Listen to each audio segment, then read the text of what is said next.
निर्गमन अध्याय 7। तब यहोवा ने मूसा से कहा, सुन, मैं तुझे फ़िरौन के लिए परमेश्वर सा ठहराता हूँ, और तेरा भाई हारून तेरा नबी ठहरेगा। जो जो आज्ञा मैं तुझे दूँ वही तू कहना, और हारून उसे फ़िरौन से कहेगा, जिससे वह इस्राएलियों को अपने देश से निकल जाने दे। परन्तु मैं फ़िरौन के मन को कठोर कर दूँगा, और अपने चिन्ह और चमत्कार मिस्र देश में बहुत से दिखलाऊँगा। तो भी फ़िरौन तुम्हारी न सुनेगा, और मैं मिस्र देश पर अपना हाथ बढ़ाकर मिस्रियों को भारी दंड देकर अपनी सेना अर्थात अपनी इस्राएली प्रजा को मिस्र देश से निकाल लूँगा।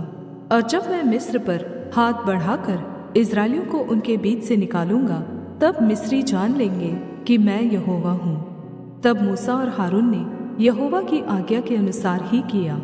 तब जब मूसा और हारून फ़िरौन से बात करने लगे, तब मूसा तो 80 वर्ष का था और हारून 83 वर्ष का था। हारून की चमत्कारी लाठी। फिर यहोवा ने मूसा और हारून से इस प्रकार कहा, जब फ़िरौन तुमसे कहे, अपने प्रमाण का कोई चमत्कार दिखाओ, तब तू हारून से कहना, अपनी लाठी को लेकर फ़िरौन के सामने डाल दे कि वह अजगर बन जाए। तब मूसा और हारून ने फ़िरौन के पास जाकर यहोवा की आज्ञा के अनुसार किया। और जब हारून ने अपनी लाठी को फ़िरौन और उसके कर्मचारियों के सामने डाल दिया, तब वह अजगर बन गई। तब फ़िरौन ने पंडितों और टोन्हा करने वालों को बुलवाया, और मिस्र के जादूगरों ने आकर अपने अपने तंत्र मंत्र से वैसा ही किया। उन्होंने भी अपनी अपनी लाठी को डाल दिया, और वे भी अजगर बन गई। पर हारून की लाठी उनकी लाठियों को निगल गई। परंतु फ़िरौन का मन और हठीला हो गया, और यहोवा के वचन के अनुसार उसने मूसा और हारून की बातों को नहीं माना। मिस्रियों पर 10 विपत्तियाँ। तब यहोवा ने मूसा से कहा, फ़िरौन का मन कठोर हो गया है, और वह इस प्रजा को जाने नहीं देता। इसलिए सवेरे के समय फ़िरौन के पास जा, वह तो जल की ओर बाहर आएगा, और जो लाठी सर्प बन गई थी उसको हाथ में लिए हुए नील नदी के तट पर उससे भेंट करने के लिए खड़े रहना, और उससे इस प्रकार कहना, इब्रियों के परमेश्वर यहोवा ने मुझे यह कहने के लिए तेरे पास भेजा है कि मेरी प्रजा के लोगों को जाने दे कि जिससे वे जंगल में मेरी उपासना करें, और अब तक तूने मेरा कहना नहीं माना।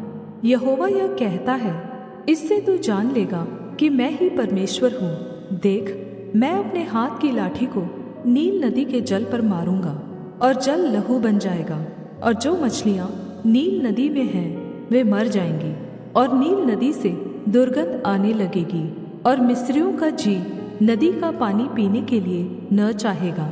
फिर यहोवा ने मूसा से कहा, हारून से कह कि अपनी लाठी लेकर मिस्र देश में जितना जल है अर्थात उसकी नदियाँ, नहरें, झीलें और जलकुंड सब के ऊपर अपना हाथ बढ़ा कि उनका जल लहू बन जाए, और सारे मिस्र देश में काठ और पत्थर दोनों भांति के जलपात्रों में लहू ही लहू हो जाएगा।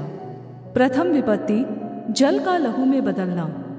तब मूसा और हारून ने यहोवा की आज्ञा ही के अनुसार किया, अर्थात उसने लाठी को उठाकर फ़िरौन और उसके कर्मचारियों के देखते नील नदी के जल पर मारा, और नदी का सब जल लहू बन गया, और नील नदी में जो मछलियाँ थीं वे मर गईं, और नदी से दुर्गंध आने लगी, और मिस्री लोग नदी का पानी न पी सके, और सारे मिस्र देश में लहू हो गया। तब मिस्र के जादूगरों ने भी अपने तंत्र मंत्रों से वैसा ही किया, तो भी फ़िरौन का मन हठीला हो गया, और यहोवा के कहने के अनुसार उसने मूसा और हारून की न मानी। फ़िरौन ने इस पर भी ध्यान नहीं दिया, और मुँह फेर कर अपने घर में चला गया। और सब मिस्री लोग पीने के जल के लिए नील नदी के आसपास खोदने लगे, क्योंकि वे नदी का जल नहीं पी सकते थे। जब यहोवा ने नील नदी को मारा था, तब से 7 दिन हो चुके थे। निर्गमन अध्याय 8। दूसरी विपत्ति, मेंढकों का आक्रमण। तब यहोवा ने फिर मूसा से कहा, फ़िरौन के पास जाकर कह, यहोवा तुझसे इस प्रकार कहता है कि मेरी प्रजा के लोगों को जाने दे, जिससे वे मेरी उपासना करें। परंतु यदि उन्हें जाने न देगा, तो सुन, मैं मेंढक भेजकर तेरे सारे देश को हानि पहुँचाने वाला हूँ। और नील नदी मेंढकों से भर जाएगी, और वे तेरे भवन में और तेरे बिछौने पर और तेरे कर्मचारियों के घरों में और तेरी प्रजा पर, वरन तेरे तंदूरों और कठौतियों में भी चढ़ जाएंगे। और तुझ पर और तेरी प्रजा और तेरे कर्मचारियों सभी पर मेंढक चढ़ जाएंगे। फिर यहोवा ने मूसा को आज्ञा दी, हारून से कह दे कि नदियों, नहरों और झीलों के ऊपर लाठी के साथ अपना हाथ बढ़ाकर मेंढकों को मिस्र देश पर चढ़ा ले आए। तब हारून ने मिस्र के जलाशयों के ऊपर अपना हाथ बढ़ाया, और मेंढकों ने मिस्र देश पर चढ़कर उसे छा लिया। और जादूगर भी अपने तंत्र मंत्रों से उसी प्रकार मिस्र देश पर मेंढक चढ़ा ले आए। तब फिरौन ने मूसा और हारून को बुलवाकर कहा, यहोवा से विनती करो कि वह मेंढकों को मुझसे और मेरी प्रजा से दूर करे, और मैं इस्राएली लोगों को जाने दूंगा, जिससे वे यहोवा के लिए बलिदान करें। तब मूसा ने फिरौन से कहा, इतनी बात के लिए तू मुझे आदेश दे कि अब मैं तेरे और तेरे कर्मचारियों और प्रजा के निमित्त कब विनती करूं कि यहोवा तेरे पास से और तेरे घरों में से मेंढकों को दूर करे, और वे केवल नील नदी में पाए जाएं। उसने कहा, कल। उसने कहा, तेरे वचन के अनुसार होगा, जिससे तुझे यह ज्ञात हो जाए कि हमारे परमेश्वर यहोवा के तुल्य कोई दूसरा नहीं है। और मेंढक तेरे पास से और तेरे घरों में से और तेरे कर्मचारियों और प्रजा के पास से दूर होकर केवल नील नदी में रहेंगे। तब मूसा और हारून फिरौन के पास से निकल गए, और मूसा ने उन मेंढकों के विषय यहोवा की दुहाई दी जो उसने फिरौन पर भेजे थे।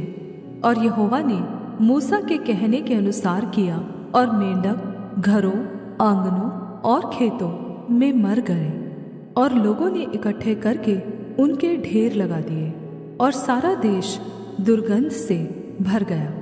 परंतु जब फिरौन ने देखा कि अब आराम मिला है, तब यहोवा के कहने के अनुसार उसने फिर अपने मन को कठोर किया और उनकी न सुनी। तीसरी विपत्ति, कुटकियों के झुंड।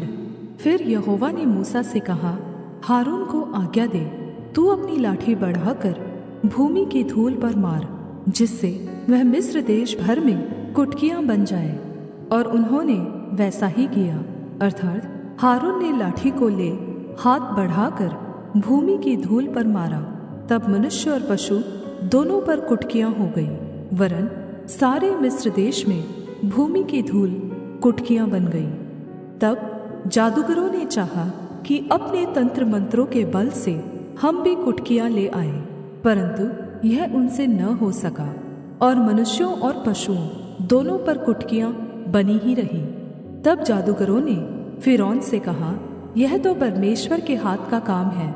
तो भी यहोवा के कहने के अनुसार फिरौन का मन कठोर होता गया, और उसने मूसा और हारून की बात न मानी। चौथी विपत्ति, डांसों के झुंड। फिर यहोवा ने मूसा से कहा, सवेरे उठकर फिरौन के सामने खड़ा होना, वह तो जल की ओर आएगा, और उससे कहना, यहोवा तुझसे यह कहता है कि मेरी प्रजा के लोगों को जाने दे कि वे मेरी उपासना करें। यदि तू मेरी प्रजा को न जाने देगा, तो सुन, मैं तुझ पर और तेरे कर्मचारियों और तेरी प्रजा पर और तेरे घरों में झुंड के झुंड डांस भेजूंगा, और मिस्रियों के घर और उनके रहने की भूमि भी डांसों से भर जाएगी। उस दिन मैं गोशेन देश को, जिसमें मेरी प्रजा रहती है, अलग करूंगा, और उसमें डांसों के झुंड न होंगे, जिससे तू जान ले कि पृथ्वी के बीच मैं ही यहोवा हूँ। और मैं अपनी प्रजा और तेरी प्रजा में अंतर ठहराऊंगा। यह चिन्ह कल होगा। और यहोवा ने वैसा ही किया, और फिरौन के भवन और उसके कर्मचारियों के घरों में और सारे मिस्र देश में डांसों के झुंड भर गए, और डांसों के मारे वह देश नाश हुआ। तब फिरौन ने मूसा और हारून को बुलवाकर कहा, तुम जाकर अपने परमेश्वर के लिए इसी देश में बलिदान करो। मूसा ने कहा, ऐसा करना उचित नहीं, क्योंकि हम अपने परमेश्वर यहोवा के लिए मिस्रियों की घृणित वस्तु बलिदान करेंगे। और यदि हम मिस्रियों के देखते उनकी घृणित वस्तु बलिदान करें, तो क्या वे हमको पथरवाह न करेंगे? हम जंगल में 3 दिन के मार्ग पर जाकर अपने परमेश्वर यहोवा के लिए जैसा वह हमसे कहेगा वैसा ही बलिदान करेंगे। फिरौन ने कहा, मैं तुमको जंगल में जाने दूंगा कि तुम अपने परमेश्वर यहोवा के लिए जंगल में बलिदान करो, केवल बहुत दूर न जाना और मेरे लिए विनती करो। तब मूसा ने कहा, सुन, मैं तेरे पास से बाहर जाकर यहोवा से विनती करूंगा कि डांसों के झुंड तेरे और तेरे कर्मचारियों और प्रजा के पास से कल ही दूर हो। पर फिरौन आगे को कपट करके हमें यहोवा के लिए बलिदान करने को जाने देने के लिए मना न करे। अतः मूसा ने फिरौन के पास से बाहर जाकर यहोवा से विनती की, और यहोवा ने मूसा के कहे के अनुसार डांसों के झुंडों को फिरौन और उसके कर्मचारियों और उसकी प्रजा से दूर किया, यहाँ तक कि एक भी न रहा। तब फिरौन ने इस बार भी अपने मन को कठोर किया और उन लोगों को जाने न दिया। निर्गमन अध्याय 9। 5वीं विपत्ति, पशुओं की मृत्यु। फिर यहोवा ने मूसा से कहा, फिरौन के पास जाकर कह, इब्रियों का परमेश्वर यहोवा तुझसे इस प्रकार कहता है कि मेरी प्रजा के लोगों को जाने दे कि मेरी उपासना करें, और यदि तू उन्हें जाने न दे और अब भी पकड़े रहे तो सुन, तेरे जो घोड़े, गधे, ऊँट, गाय बैल, भेड़ बकरी आदि पशु मैदान में हैं, उन पर यहोवा का हाथ ऐसा पड़ेगा कि बहुत भारी मरी होगी। परंतु यहोवा इस्राएलियों के पशुओं में और मिस्रियों के पशुओं में ऐसा अंतर करेगा कि जो इस्राएलियों के हैं उनमें से कोई भी न मरेगा। फिर यहोवा ने यह कहकर एक समय ठहराया, मैं यह काम इस देश में कल करूँगा। दूसरे दिन यहोवा ने ऐसा ही किया, और मिस्र के तो सब पशु मर गए, परंतु इस्राएलियों का एक भी पशु न मरा। और फिरौन ने लोगों को भेजा, पर इस्राएलियों के पशुओं में से एक भी नहीं मरा था। तो भी फिरौन का मन कठोर हो गया और उसने उन लोगों को जाने न दिया। 6वीं विपत्ति, फफोलों और फोड़ों का निकलना। फिर यहोवा ने मूसा और हारून से कहा, तुम दोनों भट्टी में से एक एक मुट्ठी राख ले लो और मूसा उसे फिरौन के सामने आकाश की ओर उड़ा दे।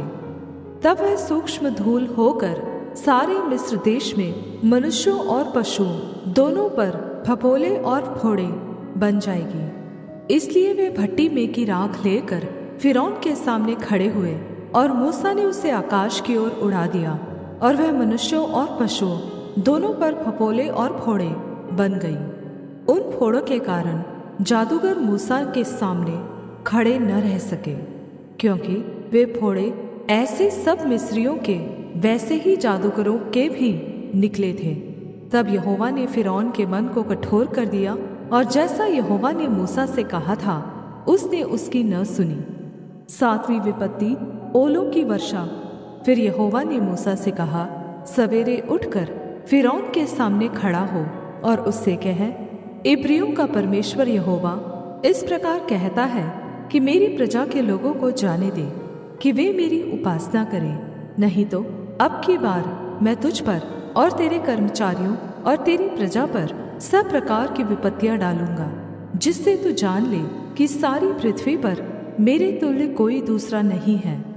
मैंने तो अभी हाथ बढ़ाकर तुझे और तेरी प्रजा को मरी से मारा होता, और तू पृथ्वी पर से सत्यानाश हो गया होता, परंतु सचमुच मैंने इसी कारण तुझे बनाए रखा है कि तुझे अपना सामर्थ्य दिखाऊं और अपना नाम सारी पृथ्वी पर प्रसिद्ध करूं। क्या तू अब भी मेरी प्रजा के सामने अपने आप को बड़ा समझता है और उन्हें जाने नहीं देता? सुन, कल मैं इसी समय ऐसे भारी भारी ओले बरसाऊंगा कि जिनके तुल्य मिस्र की नींव पड़ने के दिन से लेकर अब तक कभी नहीं पड़े। इसलिए अब लोगों को भेजकर अपने पशुओं को और मैदान में जो कुछ तेरा है सबको फुर्ती से आड़ में छिपा ले, नहीं तो जितने मनुष्य या पशु मैदान में रहे और घर में इकट्ठे न किए जाएं, उन पर ओले गिरेंगे और वे मर जाएंगे। इसलिए फिरौन के कर्मचारियों में से जो लोग यहोवा के वचन का भय मानते थे, उन्होंने तो अपने अपने सेवकों और पशुओं को घर में हाँक दिया, पर जिन्होंने यहोवा के वचन पर मन न लगाया, उन्होंने अपने सेवकों और पशुओं को मैदान में रहने दिया। तब यहोवा ने मूसा से कहा, अपना हाथ आकाश की ओर बढ़ा कि सारे मिस्र देश के मनुष्यों, पशुओं और खेतों की सारी उपज पर ओले गिरे। तब मूसा ने अपनी लाठी को आकाश की ओर उठाया और यहोवा की सामर्थ्य से मेघ गरजने और ओले बरसने लगे और आग पृथ्वी तक आती रही। इस प्रकार यहोवा ने मिस्र देश पर ओले बरसाए। जो ओले गिरते थे उनके साथ आग भी मिली हुई थी, और वे ओले इतने भारी थे कि जब से मिस्र देश बसा था तब से मिस्र भर में ऐसे ओले कभी न गिरे थे। इसलिए मिस्र भर के खेतों में क्या मनुष्य क्या पशु जितने थे सब ओलों से मारे गए, और ओलों से खेत की सारी उपज नष्ट हो गई और मैदान के सब वृक्ष भी टूट गए। केवल गोशेन प्रदेश में जहाँ इस्राएली बसते थे ओले नहीं गिरे। तब फिरौन ने मूसा और हारून को बुलवा भेजा और उनसे कहा, इस बार मैंने पाप किया है। यहोवा धर्मी है और मैं और मेरी प्रजा अधर्मी है।